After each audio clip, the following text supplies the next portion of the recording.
अगर मैं आपसे पूछूं कि हमारे देश में किसका शासन है, तो कई लोग कहेंगे कि प्रधानमंत्री का है, शायद कुछ लोग कह दें कि राष्ट्रपति का है।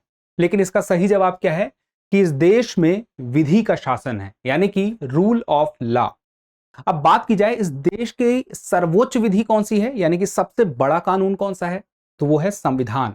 और उसी संविधान में अगर कुछ संशोधन किया जा रहा है, यानी कि सबसे बड़े कानून की किताब में संशोधन है, तो जरूर कोई बड़ी बात है, कोई ऐसी बात है जिसे हमें जानना चाहिए। तो जो भी यूपीएससी के और पीसीएस की तैयारी करने वाले विद्यार्थी हैं, ये जानकारी अब उन्हें जानना हमेशा के लिए अनिवार्य रहेगा। जो 16 अप्रैल 2026 को लोकसभा में 3 बिल आए हैं उनके बारे में। तो चलिए इन्हीं तीनों बिलों के बारे में हम जानते हैं, क्यों ये बिल महत्वपूर्ण है, क्यों ये चर्चा में है। तो सबसे बड़ी बात यह है, आप सबको पता है कि 2023 में 106वां संविधान संशोधन अधिनियम आया था। और वो अधिनियम क्या तय कर रहा था कि लोकसभा में और विधानसभा में जो महिला आरक्षण है वह 33% हो जाएगा। लेकिन उसमें कुछ शर्तें भी लगा दी गई थी।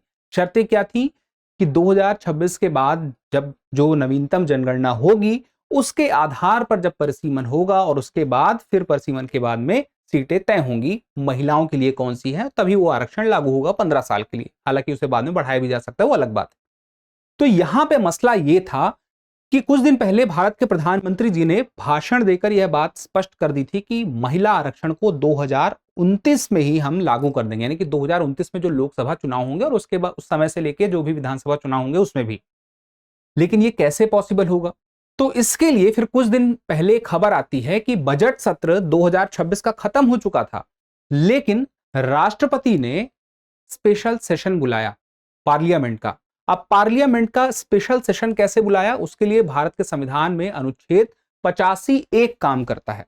तो स्पेशल सेशन जब बुलाया तो यह बात साफ हो गई कि महिला आरक्षण को लागू करने के लिए कुछ बिल आने वाले हैं, कानून बनाया जाएगा। तो 3 बिल आए, इन्हीं तीनों बिलों के बारे में हम जानेंगे।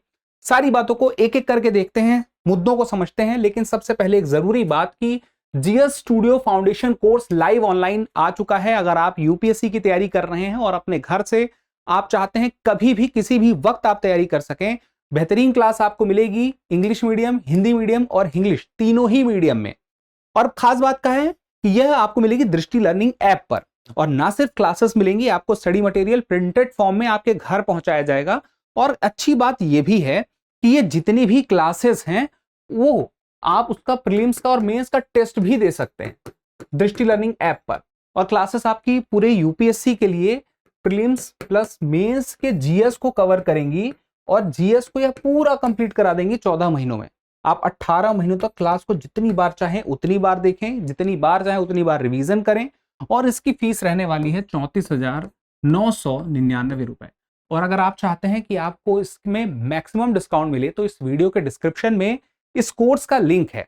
आप वहां पर बाय नाउ क्लिक करके बाय नाउ में जाएंगे तो कूपन कोड आपको अप्लाई करना होगा केवल कैपिटल में KEVAL, जिससे आपको मैक्सिमम डिस्काउंट मिल जाएगा। या फिर आप दृष्टि लर्निंग ऐप पे भी जाते हैं तो वहां पर भी बाय नाउ में आपको जाना है GS studio foundation live online course पे, और वहां पे जाके आपको कूपन कोड अप्लाई कर देना है।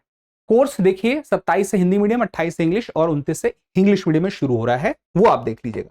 हम आते हैं हमारी एक एक करके जानकारी में। देखिए ये महत्वपूर्ण क्यों है बिल? लोकसभा की सीटों की संख्या बढ़ चुकी है, यानी कि इस बिल में बताया गया है कि सीटें बढ़ा रही है सरकार। तो अभी तक सीटों की संख्या कितनी थी? 543, और अब कितनी होने वाली है? 850। एक बड़ा परिवर्तन। दूसरा, महिला आरक्षण। अब महिला आरक्षण जिसको लेकर कयास लगाए जा रहे थे कि 2034 के आम चुनाव से पहले नहीं होगा, अब वो 2029 में हो जाएगा।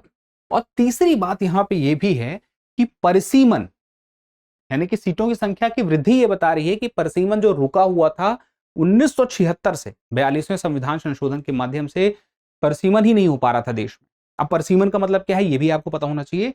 तो वो परिसीमन के लिए अब रास्ता खुल गया है। और अब बात आती है, ये हम जान लेते हैं कि परिसीमन क्या है और तीनों कानून क्या है। तो सबसे पहले मोटा एक आइडिया लगा लीजिए कि जिस परिसीमन के बाद महिला आरक्षण लागू होना था उस परिसीमन के लिए भी एक बिल आया है।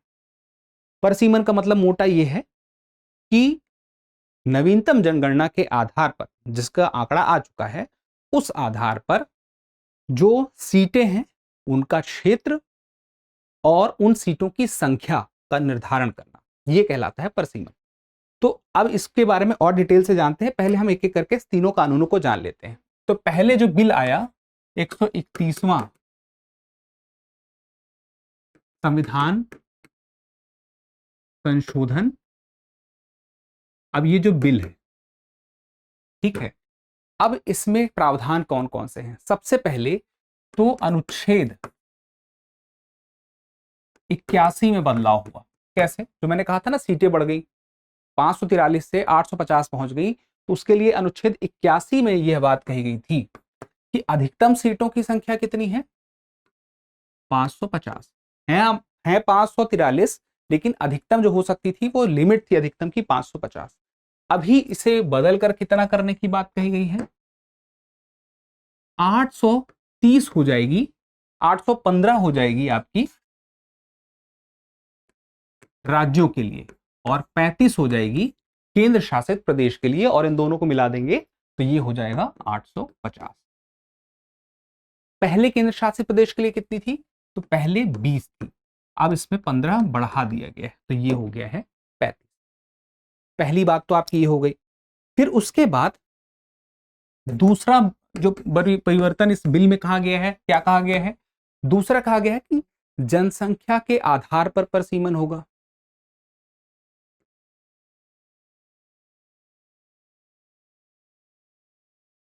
अब जनसंख्या के आधार पर परिसीमन का क्या मतलब?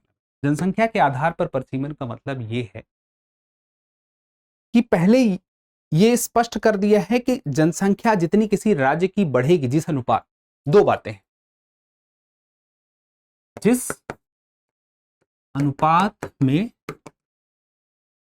जनसंख्या बढ़ेगी उसी अनुपात में सीटें बढ़ेंगी।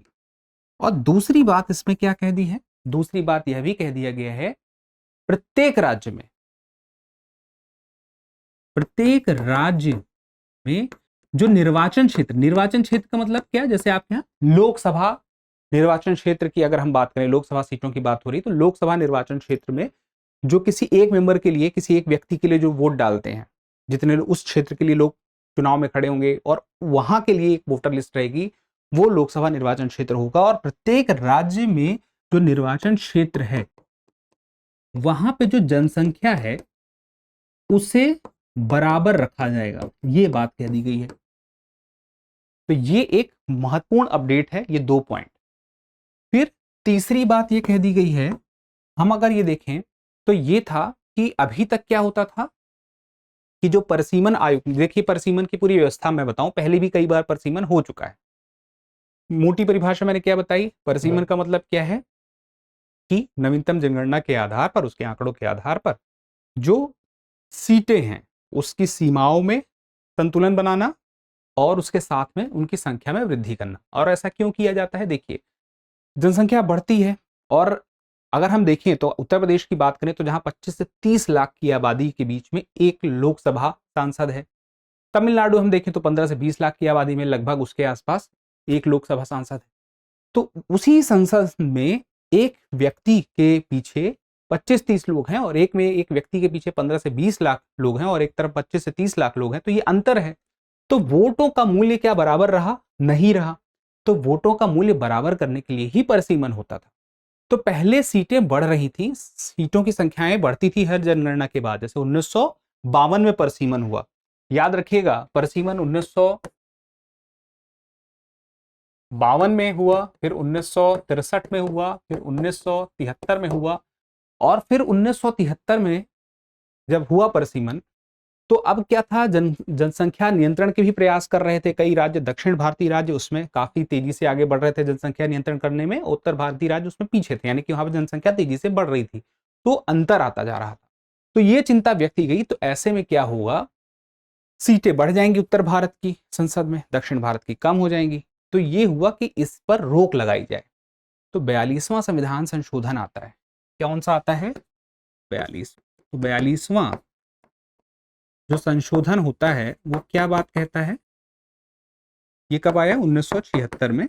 और इसमें स्पष्ट कर दिया गया कि सीटों की संख्या को नहीं बढ़ाया जाए, हाँ समायोजन किया जाएगा, यानी कि जो निर्वाचन क्षेत्रों की सीमाएं हैं उन्हें कम ज्यादा किया जाएगा, जिससे कि जैसे एक राज्य में अलग अलग निर्वाचन क्षेत्र हैं तो हर निर्वाचन क्षेत्र में जो अनुपात है जनसंख्या का वो बराबर हो सके, जिससे कि वो सीटों की वैल्यू बराबर रहे। फिर उसके बाद अब 1976 से इसको बढ़ाया गया था 2001 के लिए, लेकिन फिर उसके बाद क्या होता है, फिर उसके बाद 84वां संविधान संशोधन आ जाता है। अब इस संविधान संशोधन से क्या हुआ, इस संविधान संशोधन से इस बात को कि संख्या नहीं बढ़ाई जाएगी, सीटों का समायोजन पिछली जनगणना के हिसाब से हो जाएगा और इस प्रकार से परिसीमन हुआ, लेकिन सीटों की संख्या नहीं बढ़ी 2002 में। अब बात यह थी कि यह तय हुआ था कि 2026 तक सीटें नहीं बढ़ाई जाएंगी, 26 आ गया था। तो ये जो अब 3 बिल आए हैं उनमें से अगला बिल जो है उसका नाम भी यही है, परिसीमन विधेयक 2026। तो पहले इसकी सारी बातें कंफर्म कर लें। पहला पॉइंट, अनुच्छेद 81 में बदलाव देखने को मिलेगा। दूसरा, जनसंख्या के आधार पर परिसीमन होगा। और तीसरी बात इसमें यह समझ में आई कि जो जनगणना और परिसीमन का संबंध है, पहले होता था जनगणना होती थी, जो नवीनतम जनगणना होती थी, उसके बाद फिर परिसीमन आयोग के लिए एक अधिनियम बनता था, फिर परिसीमन आयोग बनता था। परिसीमन आयोग वो होता था जो मिलके तय करते थे कि जो निर्वाचन क्षेत्र हैं उनकी संख्या का जो सीमाएं हैं और उनकी संख्या किस प्रकार से एडजस्ट होगी। तो संख्या तो बढ़ना बंद हो गई थी, लेकिन सीमाओं का तो संयोजन हो रहा था। अब यहाँ पे देखें तो ये कह दिया गया है तीसरे में, सरकार के ऊपर है, सरकार तय करेगी। लेकिन ये भी यहाँ पे स्पष्ट है कि जो भी, जैसे कि अगर परिसीमन आयोग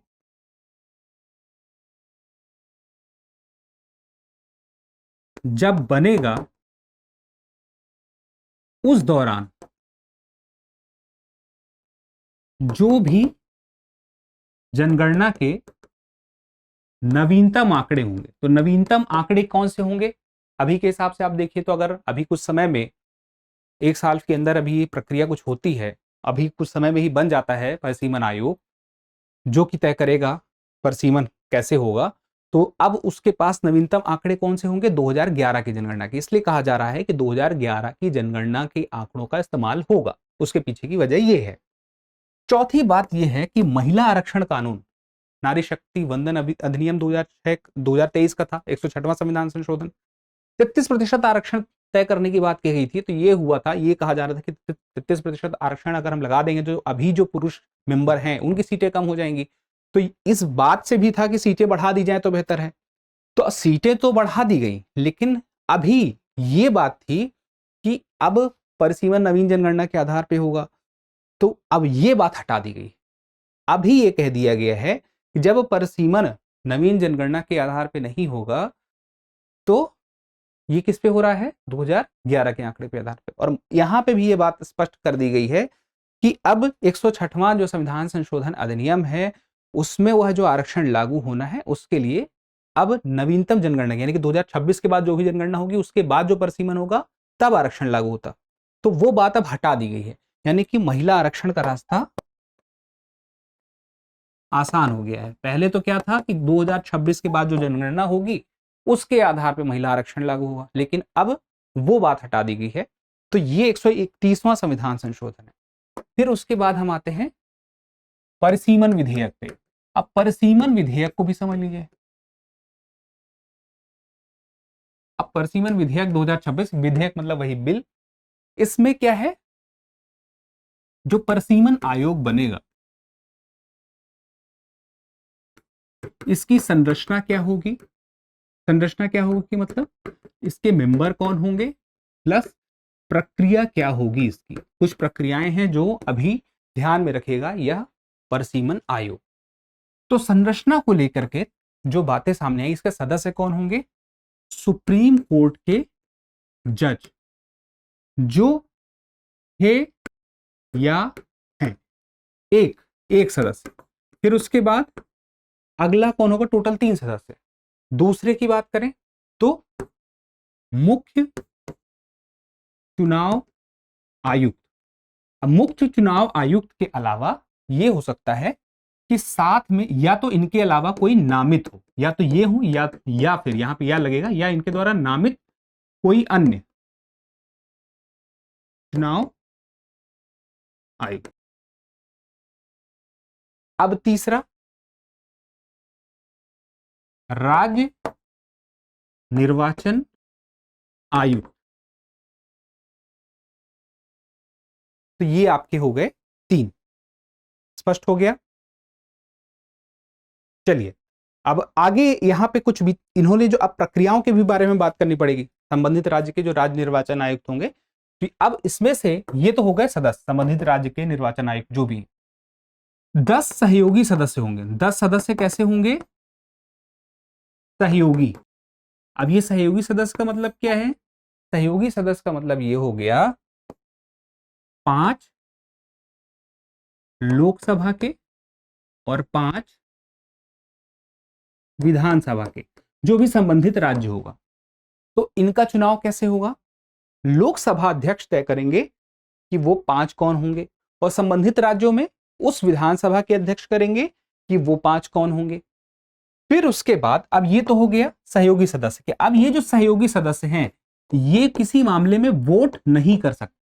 कुछ भी निर्णय लेना होगा, कुछ भी निष्कर्ष होगा, उसमें ये वोट नहीं दे पाएंगे, या फिर वोट देने के अलावा ये कहीं पर हस्ताक्षर भी नहीं करेंगे। तो फिर ये क्या करेंगे? ये सुझाव दे सकते हैं, सलाह दे सकते हैं, ये कर सकते हैं। फिर उसके बाद यहां पे ये हो गया कि ये इनका काम है। लेकिन आरक्षण वाला भी काम परसीमन के माध्यम से तय होता था। जैसे SC ST का आरक्षण जो तय होता था वो कैसे था? परसीमन आयोग के माध्यम से कि किस सीटों पर SC और ST के लिए रहेगा। अब महिला आरक्षण का भी परसीमन आयोग देखेगा। तो आरक्षण की बात करें, SC ST और महिला परसीमन करेगा, सीटों का निर्धारण करेगा, सीमाओं का निर्धारण करेगा सीटों की, और उसके आधार पर देखेगा कि कहां कहां पे किनकी सीट होनी चाहिए।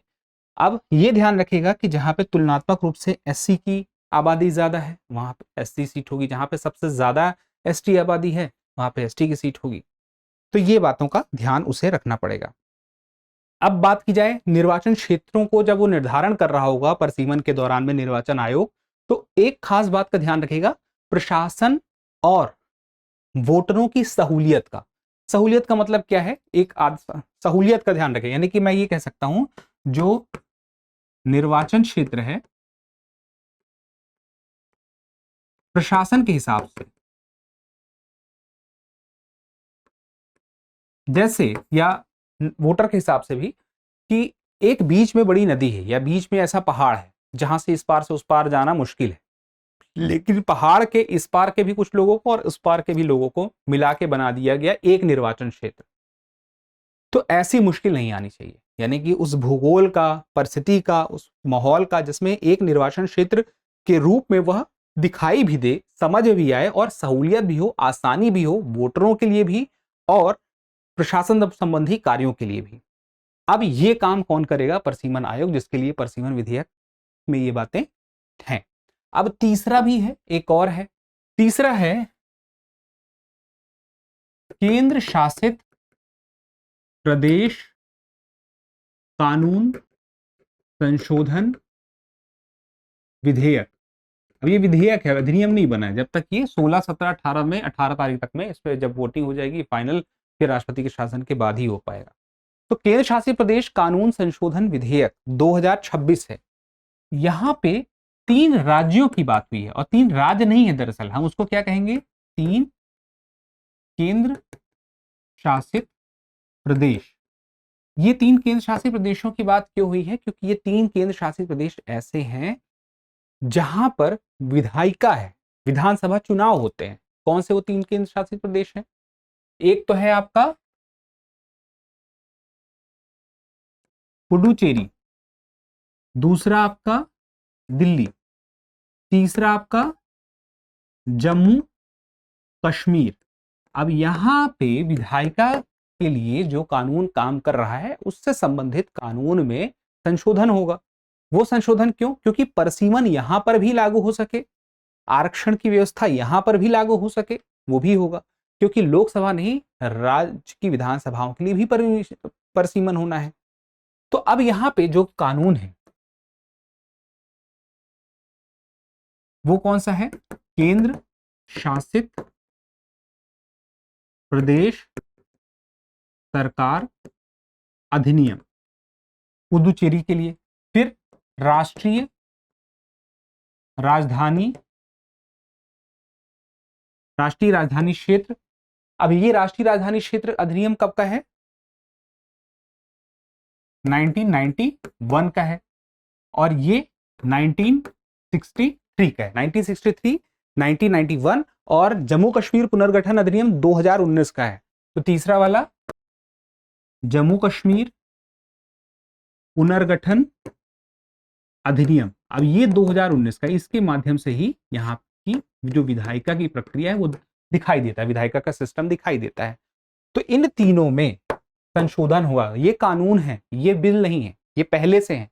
इनमें संशोधन होगा केंद्र शासित प्रदेश कानून संशोधन विधेयक 2026 के माध्यम से, तब जाके व्यवस्था लागू होगी। अब यहाँ पे कुछ गारंटी भी दी गई है। गारंटी मतलब जैसे कि एक तो इनके लिए न्यूनतम सीटों की गारंटी दी गई है। अब न्यूनतम सीटों की गारंटी का क्या मतलब है? न्यूनतम सीटों की गारंटी का मतलब यह है कि आपके इन केंद्र शासित प्रदेशों में जो भी विधानसभा सीटें हैं वो कम नहीं होंगी। जैसे पुदुचेरी में 30 हैं, रहेंगी। दिल्ली में कितनी है? 70 हैं, रहेंगी। फिर जम्मू कश्मीर में कितनी है? 114 हैं, रहेंगी। इसके अलावा कुछ जो मनोनीत सदस्य हैं वहां की विधानसभा में, उनकी संख्या बढ़ा दी है। कितनी बढ़ाई है? अगर हम पुदुचेरी की बात करें तो यहां पे महिलाओं की बात कह रहा हूं मैं, महिलाओं के लिए है ना, तो मनोनीत की बात तो कितनी है? पहले पुदुचेरी में 3 थी, अब +2 हो गई, यानी कि 5 हो गई है। फिर अब जम्मू कश्मीर में 2 थी तो +1 हो गई है, यानी कि 3 हो गई है। तो ये परिवर्तन है, 5 हो गई 3 हो गई। पुदुचेरी में 2 बढ़ गए और जम्मू कश्मीर महिलाओं का रिप्रेजेंटेशन बढ़ा है वहां पे। और इसके साथ ही ये कह दिया गया है कि ये जो परिवर्तन है ये तीसरे वाले बिल में, ये कब लागू होगा? ये सब कुछ तब लागू होगा। लागू कब होगा ये सवाल आता है। तीसरा वाला लागू कब होगा? जब परिसीमन हो जाएगा तब।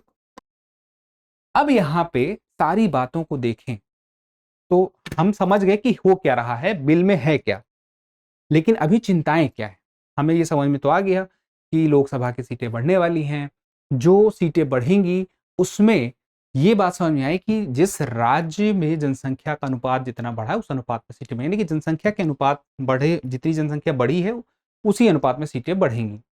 लेकिन दूसरी बात क्या कही है? प्रत्येक राज्य में जो निर्वाचन क्षेत्र होगा वहां जनसंख्या एक समान रखी जाएगी, इसका प्रयास होगा।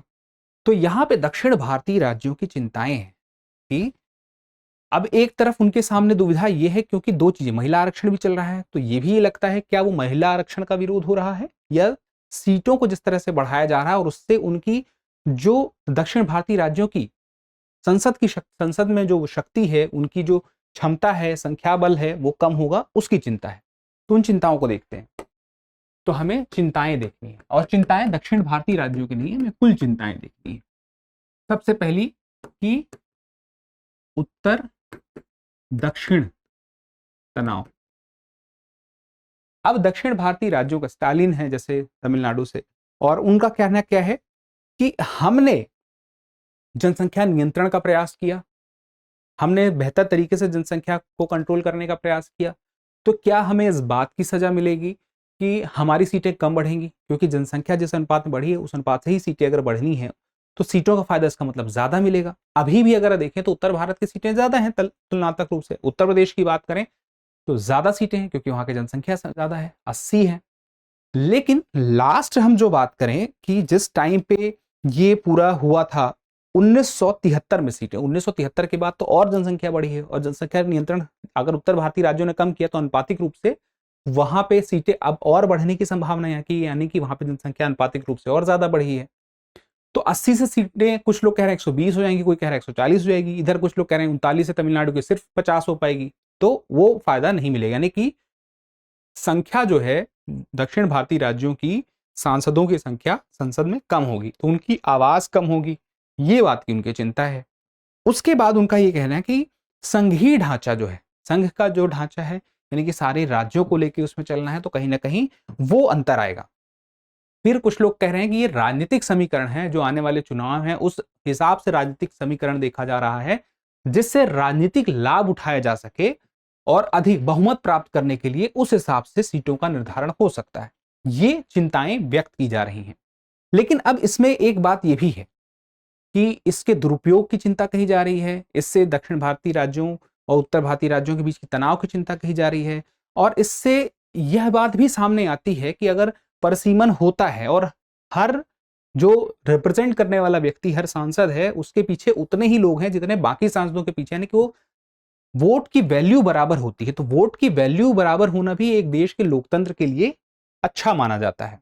लेकिन यहां पे दूसरे पक्ष को भी जो देखना जरूरी हो जाता है। अब आगे की राह में हमें यह बात समझनी पड़ेगी कि हम इस बात को समझ सके कि अभी यह कानून बना नहीं है, अभी इस पे चर्चाएं चल रही हैं। इन चर्चाओं के बाद देखते हैं क्या होता है। दूसरी बात यह है, कानून बनने की राह पे है, भी बन भी जाएगा, लेकिन यहां पे यह समझना होगा कि संविधान संशोधन विधेयक है, यानी कि संविधान संशोधन के लिए जो बहुत ही महत्वपूर्ण प्रक्रिया होती है, विशेष बहुमत की प्रक्रिया होती है, उस प्रक्रिया से गुजरना पड़ेगा। राज्यों पर भी इसका प्रभाव पड़ रहा है, तो राज्यों की भी सहमति यहां पे प्राप्त करनी होगी। जो साधारण विधेयक हैं वो तो सीधे सीधे पास हो जाएंगे, उसमें दिक्कत नहीं होगी। तो इन सब प्रक्रियाओं के बाद और उसके बाद ये तो यह है कि कैसे होंगी ये सारी चीजें, धरातल के स्तर पर जब परिसीमन शुरू होगा, परिसीमन को लेकर के क्या चुनौतियां आएंगी, और 2029 के लिए महिला आरक्षण का जो टारगेट रखा गया है वो किस तरह से पूरा होगा, वो क्या समय पर हो जाएगा। क्योंकि यहां पे ये बात भी की गई है कि कार्यकाल कितना होगा परिसीमन आयोग का, तो परिसीमन आयोग का कार्यकाल के बारे में कहा गया है कि जरूरत पड़ने पर उसको सरकार बढ़ा देगी। पहली बात तो सरकार तय करेगी कितना है, फिर उसके बाद जरूरत पड़ेगी तो बढ़ा देगी। तो क्या समय पर चीजें हो जाएंगी, क्या समय पर लागू हो जाएगा, ये तो आने वाले दिनों में पता चलेगा। लेकिन हमें यह पता रहे कि बदलाव क्या हुए हैं, उन बदलाव को लेकर के कुछ पॉजिटिव पॉइंट जो हैं वो हमें पता रहे और चिंताएं क्या हैं वो पता रहे।